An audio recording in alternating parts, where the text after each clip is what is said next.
Anne Douminc, bonjour. Bonjour. Vous êtes directeur général de Junior City. Alors, présentez-nous le cœur d'activité de Junior City.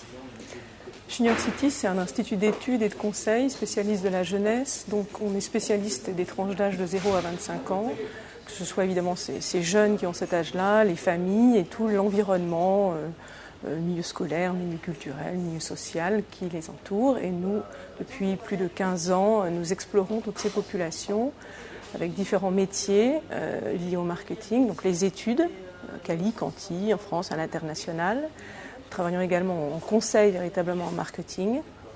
Nous accompagnons également nos clients dans des actions de communication. Là, nous sommes plus en tant qu'agence réalisation d'outils de communication à destination des jeunes. Et enfin, le dernier de nos métiers, c'est un transfert de savoir-faire sous forme de sessions de formation. Et pour ça, nous sommes agréés comme institut de formation. Quelle est la typologie de votre clientèle ? Alors, nous intervenons avec une clientèle très variée, allant du tourisme en passant par la banque, l'alimentaire, la télévision, les jouets, le livre, etc. Puisque beaucoup de secteurs d'activité sont concernés par la cible des jeunes. Alors aujourd'hui, on est à l'université d'été du SNPTV. Vous animez une conférence sur le thème « Les enfants et la télévision ». Quel va être le thème de votre intervention ? Alors, quand le SNPTV m'a appelé, il se trouve que je venais juste de terminer une étude auprès de plus de 900 enfants sur le thème de l'enfant et la télévision, c'est-à-dire véritablement la perception que les enfants ont. Les enfants, là, on parle d'enfants dans cette étude de 7 à 11 ans, du primaire, quoi. Leur perception à eux, vue avec leurs yeux, avec leur cœur, de la télévision. Donc il me semblait intéressant d'en faire part aux différentes personnes qui pouvaient venir aujourd'hui dans cette université d'été. Alors en deux mots, qu'est-ce qui ressort de cette étude ?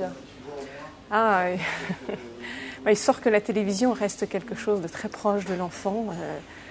Pas forcément indispensable, puisque quand on leur dit, si tu pars sur une île déserte, qu'est-ce que tu emportes avec toi ? On emporte quand même plus une console de jeux vidéo qu'une télévision. Mais c'est quand même quelque chose de très important, sur lequel ils ont beaucoup d'autonomie, sur lequel aussi on peut se poser des questions sur leur implication, parce qu'une grande partie d'entre eux ont une consommation passive de la télévision.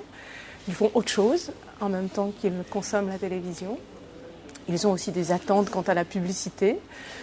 Ils sont rigoureux, ils sont sévères par rapport à la publicité, mais on sait aussi que c'est un support sur lequel ils aiment à la regarder. Donc c'est un petit peu toutes ces choses qui vont être présentées au cœur de cette étude, qui est une importante étude en fait de plus de 200 pages, et qu'on va essayer de résumer aujourd'hui. Anne Douminc, je vous remercie. Je rappelle que vous êtes directeur général de Junior City. Très bonne université. Merci.